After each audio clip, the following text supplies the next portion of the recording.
নমঃ শিবায়। জয় শনি মহারাজের জয়। নমস্কার দর্শক বন্ধুগণ, আজকের দিন আমরা অত্যন্ত গুরুত্বপূর্ণ আলোচনা করব কুম্ভ রাশির জাতক জাতিকাদের জন্য। কারণ শনিদেবের বক্রী প্রভাব অলরেডি শুরু হয়ে গেছে, যেটা অত্যন্ত সাংঘাতিক একটা সময় আপনাদের জন্য নিয়ে আসতে চলেছে। আপনার জীবনের চাকাকে ঘুরিয়ে দিতে পারে শনিদেবের এই বক্রী প্রভাব, অর্থাৎ এই উল্টো চাল আপনার জীবনে পরিবর্তন আনতে পারে, আপনার জীবনের বেশ সমস্যা দূর করবে, বেশ কিছু ক্ষেত্রে আপনাকে উন্নতি দেবে, বেশ কিছু কর্মের ফল আপনাকে কিন্তু প্রাপ্তি করাতে চলেছে। আগামী 4টা মাস অর্থাৎ 28শে নভেম্বর পর্যন্ত কিন্তু শনিদেব এই বক্রী অবস্থায় থাকবে এবং এই মুহূর্তে শনিদেবের তার ক্ষমতার 3 গুণ বৃদ্ধি অবস্থায় রয়েছে। অর্থাৎ আপনাকে যদি পজিটিভ রেজাল্ট দেবে তাহলে তো খুব অত্যন্ত পজিটিভ রেজাল্ট ভালো পাবেন, আর যদি নেগেটিভ হয় তাহলে কিন্তু নেগেটিভ হতে পারে। তো আপনার জন্য ঠিক কেমন প্রভাব থাকবে, আপনি কি করতে পারেন, কি করবেন, কি করবেন না, সেই প্রত্যেকটা বিষয় সম্পর্কে আলোচনা করব, যাতে আপনার শনিদেবের শুভ প্রভাব আপনার উপরে থাকে বা শনিদেবের কাছ থেকে কৃপাদৃষ্টি আপনি পেতে পারেন। তো সম্পূর্ণ ভিডিওটি অবশ্যই দেখবেন, অত্যন্ত গুরুত্বপূর্ণ আজকের আলোচনা কুম্ভ রাশির জাতক জাতিকাদের জন্য। অর্থাৎ আপনি যদি কুম্ভ রাশির জাতক বা জাতিকা হয়েছেন, অবশ্যই ভিডিওটি সম্পূর্ণ দেখবেন, না কেটে না স্কিপ করে, তাহলে আপনি বুঝতে পারবেন। একে তো শনিদেবের 7.5 পর্ব চলছে, তাও আবার বক্রী প্রভাবও রয়েছে। কিছুদিন আগেই কিন্তু শনিদেব রাশি পরিবর্তন করেছিল, আবারও কিন্তু বক্রী প্রভাবে চলে এসছে। তো আগের এক ঘরের ফল প্রদান করবে, সেই সঙ্গে শনিদেবের 3টা দৃষ্টি রয়েছে, সেই 3টা ঘরেরও পজিটিভ নেগেটিভ প্রত্যেকটা বিষয়ে কিন্তু একটা প্রভাব থাকতে চলেছে। তাই ভিডিও অত্যন্ত গুরুত্বপূর্ণ, আর এই গোচর পরিবর্তন অবশ্যই কুম্ভ রাশির জাতক জাতিকাদের জন্য গুরুত্বপূর্ণ। জীবন বদলে দিতে পারে, জীবনের চাকা ঘুরে যেতে পারে। তো ঠিক কেমন কি পরিবর্তন হতে চলেছে সেটা নিয়ে আলোচনা। ভিডিও শুরুতে অবশ্যই একটা লাইক করুন, কমেন্ট করে দেবেন ওম নমঃ শিবায়। তো চলুন, কুম্ভ রাশি, রাশিচক্রের একাদশ রাশি কুম্ভ রাশি। আপনার রাশি সাপেক্ষে শনিদেব উপস্থিত ঠিক একবারে দ্বিতীয় ঘরে, অর্থাৎ অর্থের ঘরে উপস্থিত রয়েছে, আর বক্রী প্রভাব হয়ে তা প্রথম ঘরে কিন্তু রেজাল্ট আপনাকেও প্রদান করবে। সর্বপ্রথম যেটা আপনি লক্ষ্য করবেন, আপনার অফিসে বলুন, কাজের জায়গায় বলুন, বা সামাজিক ক্ষেত্রে বলুন এবং সোসাইটির জায়গায় বলুন, আপনি আপনার প্রাপ্য সম্মানটুকু যেটা ফিরে পাচ্ছিলেন না, এবার কিন্তু সেটা প্রাপ্তির যোগ রয়েছে। অর্থাৎ আপনি যে পূর্বের কাজ করেছেন সেই কাজের রেজাল্ট আপনারা এখন লক্ষ্য করতে চলেছেন, বা আপনাকে শনিদেব আপনাকে দিতে চলেছে। আপনি সমাজে বা কাজের ক্ষেত্রে আপনি যতটা পরিশ্রম করেছেন সেই পরিশ্রমের ফল এবার আপনি প্রাপ্তি করতে চলেছেন। যেটা হচ্ছে কি আরো অত্যন্ত গুরুত্বপূর্ণ, যারা মানসিক চাপ বা আর্থিক কোনো টেনশন নিয়ে বহুদিন ধরে সমস্যায় ভোগ করছেন, তাদের ক্ষেত্রে আর্থিক কোনো সমস্যার সমাধান হবে। হয় আপনার ইনকাম বৃদ্ধি হতে চলেছে, না হয় আপনার এক্সট্রা ইনকাম বাড়বে। আপনার যেই জায়গায় কাজ করেন সেই জায়গায় বেতন বৃদ্ধির মতো কোনো সুখবর হওয়ার সম্ভাবনা লক্ষ্য করা যাবে। সেই সঙ্গে আপনারা যারা বহুদিন ধরে অর্থ ইনকাম তো হয়তো মোটামুটি বলে করছেন, কিন্তু সেই অনুপাতে কিন্তু আপনি সেভিংস করতে পারেননি বা অর্থকে সঞ্চয় করতে পারেননি, এবার কিন্তু সেই সুযোগটা আপনাদের জন্য অত্যন্ত ভালোভাবে থাকতে চলেছে। আপনার অর্থ সঞ্চয় ভাগ্য অত্যন্ত ভালো থাকবে, একাধিক সুযোগ থাকবে, আপনি অবশ্যই সেখানে বিনিয়োগ করতে পারেন, সেভিংস করার সুযোগটা পাবেন। তো সেই জায়গাটায় পজিটিভ রিপোর্ট থাকতে চলেছে। আপনাদেরকে শুরুতে একটা কথা অবশ্যই বলে রাখতে চাই, যে কি আপনার জন্মছকে শনি ঠিক কেমন রয়েছে সেটা কিন্তু জানা জরুরি।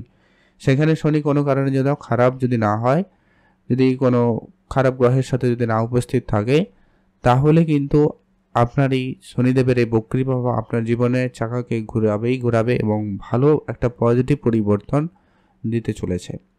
আপনার পদোন্নতি বা আপনার বেশ ভালো জায়গায় ডেজিগনেশন হওয়া বা কাজের পরিবর্তন হওয়ার সুযোগ থাকবে। সেই সঙ্গে যারা লেকচারার রয়েছেন বা যারা সায়েন্সের জায়গায় রয়েছেন বা যারা কনস্ট্রাকশন কন্ট্রাক্টরি কাজ করে থাকেন, তাদের ক্ষেত্রে কিন্তু সময়কাল খুবই ভালো থাকতে লক্ষ্য করা যাবে। তবে এখানে একটু সামান্য ব্যাপারে ধ্যানও রাখতে হবে, সেটা হচ্ছে কি আপনার দাঁতের সমস্যার ভোগান্তি হতে পারে, মুখ রিলেটেড কিছু সমস্যা দিতে পারে, আর মাঝে মধ্যে মনে বিভ্রান্তিকর পরিবেশ তৈরি করাতে পারে। একে তো রাহু আপনার রাশিতেই রয়েছে, তার কারণে মাঝে মধ্যে আপনারা অলরেডি বিভ্রান্তিকর হয়ে ওঠেন, বিভ্রান্তিকর পরিবেশে পড়ে যান। কোনো ডিসিশন নেওয়ার সময় আপনারা নিশ্চয়ই হয়তো খেয়াল করেছেন যে কি কোনটা নেবেন, সেটাই লাস্টে কনফিউশনের মধ্যে চলে আসেন। তো সেই কনফিউশনটা মাঝে মধ্যে বেড়ে যেতে পারে। তাই আপনাদেরকে বলবো, কোনো গুরুত্বপূর্ণ সিদ্ধান্ত নেওয়ার সময় আপনি অবশ্যই আপনার আশেপাশে যারা থাকবে বা যারা গুরুজন রয়েছেন, যারা এক্সপার্ট রয়েছেন, তাদের পরামর্শ নিয়ে সিদ্ধান্ত নিতে পারেন। তাহলে কিন্তু আপনার জন্য সেটা বেটার হবে। আপনাদের হঠাৎ করে যেমন মেন্টালি রেগে যাওয়ার একটা ব্যাপার কিন্তু আপনাদের মধ্যে কাজ করতে পারে, তো সেই জায়গাটাকে কিন্তু আপনাকে কন্ট্রোলে আনতে হবে। এই কয়েকটা ব্যাপারে আপনাকে এই সময়কালে বিশেষ ধ্যান রাখতে হবে। নিজের উপরে নিয়ন্ত্রণ রাখার চেষ্টা করবেন, একটু বুঝে চলবেন। এর পরবর্তী শনিদেবের অত্যন্ত গুরুত্বপূর্ণ দৃষ্টি, যেটা কিনা আপনার রাশি থেকে ঠিক চতুর্থ ঘরে পড়ছে, অর্থাৎ যিনারা পরিবারের ঘর, পারিবারিক ক্ষেত্রে যদি কোনো কারণে অশান্তি, ঝগড়াঝাটি এই সমস্ত অনেক বেশি লক্ষ্য করছেন, তাদের ক্ষেত্রে অনেকটা পরিবর্তন থাকতে লক্ষ্য করা যাবে। সেখানে কিন্তু অনেকটা পজিটিভ দিক থাকবে। তবুও বলবো, পরিবারকে সময় দিন, পরিবারের সঙ্গে সময় কাটাবেন, পরিবারের সদস্যদের প্রতি বিশেষ ধ্যান রাখবেন।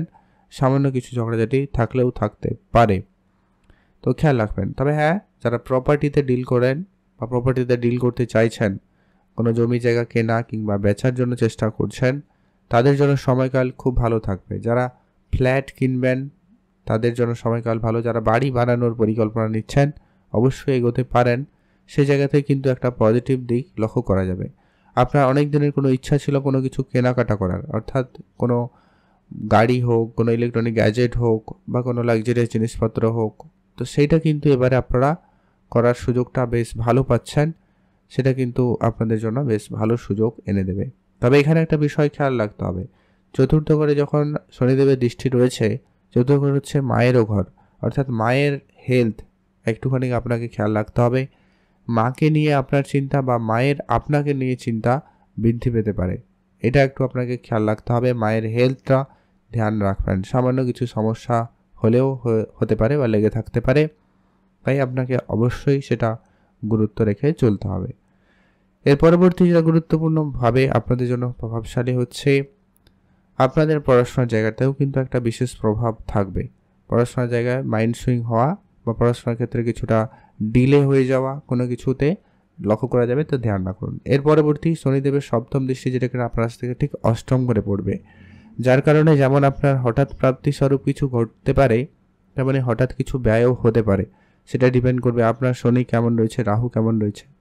সেখানে যদি খারাপ থাকে, তাহলে কিন্তু আপনার হঠাৎ করে ব্যয় হয়ে যাওয়া বা হঠাৎ করে লোকসান, ক্ষয়ক্ষতি এরকম কিছু মুখোমুখি হতে পারেন। তো খেয়াল রাখবেন, বুঝে চলবেন। আপনার অর্থের বিষয়টাকে খুব ভালো করে ম্যানেজ করে চলার চেষ্টা করবেন। কোনো রকম নতুন করে ধার বাকি করা থেকে বিরত থাকবেন। কোর্ট কাছারি, মামলা মোকদ্দমা থেকে দূরে থাকবেন। আর আপনার নিজস্ব কাজের প্ল্যান, সেটাকে যতটা পারেন গোপনীয়তা বজায় রাখবেন। তাহলেই দেখবেন তত বেশি ভালো রেজাল্ট আপনি কিন্তু পাবেন। যত বেশি গোপন রাখবেন, তত বেটার রেজাল্ট আসবে। অবশ্যই বলবেন, তবে যাকে না বললে নয় এমন কারোকে বাদ দিয়ে আপনার কাজের পরিকল্পনা বা কী করতে চলেছেন এই সমস্ত বিষয় আলোচনা বাইরে থাকুন। ডিপ রিসার্চ, ডিপ নলেজ আর জার্নালিজম বা কোনো ইনভেস্টিগেট ডিপার্টমেন্টে যারা কাজ করে থাকেন, তাদের জন্য সময়কালটা খুব ভালো থাকবে। আপনি অবশ্যই সেখানে বেশ ভালো কিছু ফল পেতে পারেন। যারা অ্যাস্ট্রোলজিক্যাল লাইনে বা অকাল্ট সায়েন্সে, তন্ত্রমন্ত্র এই দিকে যাদের মনোযোগ রয়েছে, সেটারও কিন্তু সময়কাল অত্যন্ত ভালো লক্ষ্য করা যাচ্ছে। এর পরবর্তী শনিদেবের একটা দৃষ্টি, যেটা কিনা আপনার একাদশ ঘরে পড়ছে, যার কারণেই বলছিলাম আপনার বেশ কিছু ক্ষেত্রে সফলতা খুব শীঘ্রই করে আসবে। আপনার চাকরি বাকরির জায়গায় কোনো সুখবর আসতে পারে, কোনো বহুদিনের পরিশ্রমের রেজাল্ট আপনি কিন্তু পেতে পারেন। বেশ কিছু ক্ষেত্রে আপনার নতুন সুযোগ আপনি পাবেন, এক্সট্রা ইনকাম পাবেন। সোশ্যালি, সামাজিক ক্ষেত্রে আপনার ভালো সুনাম হওয়ার সম্ভাবনা লক্ষ্য করা যাচ্ছে। বড় ভাই বোনদের সাপোর্ট পাবেন এবং নতুন কিছু করার আপনার মনে ইচ্ছা থাকবে এবং সেটা আপনি করে উঠতে পারবেন। সেই সুযোগটাও কিন্তু কুম্ভ রাশির জাতক জাতিকারা কিন্তু বেশ ভালো পাচ্ছেন। ওভারঅল যদি বলা যায়, এই শনিদেবের বক্রী প্রভাব কুম্ভ রাশির জাতক জাতিকাদের জন্য অত্যন্ত গুরুত্বপূর্ণ এবং পরিবর্তনশীল নিয়ে আসবে। তবে আপনার কেতু সপ্তমে রয়েছে, রাহু রাশিতে রয়েছে। সামান্য পরিমাণ আপনার দাম্পত্য অর্থাৎ বিবাহিত জীবনটাকে গুরুত্ব দিবেন। সেখানে সামান্য ঝগড়াঝাটি বা অশান্তির পরিমাণটা বৃদ্ধি পেতে পারে। তো খেয়াল রাখবেন, নিজেদের মধ্যে আলোচনা ঠিক রাখুন। কয়েকটা উপাচার বলছি, সেগুলো অবশ্যই মেনে চলার চেষ্টা করবেন, তাহলে অনেকটা বেটার হবে। প্রথমত হচ্ছে, আপনি হনুমানজির পুজো করুন, হনুমান চল্লিশা পাঠ করুন, এটা আপনার জন্য অত্যন্ত জরুরি। দ্বিতীয়ত হচ্ছে, মহাদেবের পুজো করুন। অবশ্যই এখানে আপনি কেতুর প্রভাবটাকে কম করতে পারবেন। আর হচ্ছে কি, আপনি পশু পাখিদের খাবার খাওয়াবেন, দান করবেন গরিব এবং দুরস্থ লোকেদের। যারা সত্যিকারের যাদের অভাব রয়েছে তাদের কিছুটা আপনারা হেল্প করতে পারেন। আপনার দ্বারা যতটা সম্ভব, আপনি 10 টাকা পারবেন 10 টাকা, 100 টাকা পারবেন 100 টাকা, যতটুকু আপনার দ্বারা সম্ভব ততটুকু দিয়ে হেল্প করুন। অবশ্যই আপনি খুব শীঘ্রই পজিটিভ রেজাল্টগুলো লক্ষ্য করবেনই করবেন। তো এই ছিল আজকের গুরুত্বপূর্ণ আলোচনা। আপাতত এই ছোটো ছোটো কাজগুলো করতে পারেন, এতে কিন্তু শনিদেবের এই বক্রী প্রভাব আপনার জীবনে পজিটিভ দিকগুলো আরও বেশি বাড়িয়ে তুলবে, নেগেটিভ দিকগুলো কমিয়ে দিবে। ভালো থাকুন, সুস্থ থাকুন, কমেন্ট করবেন। ওম নমঃ শিবায়।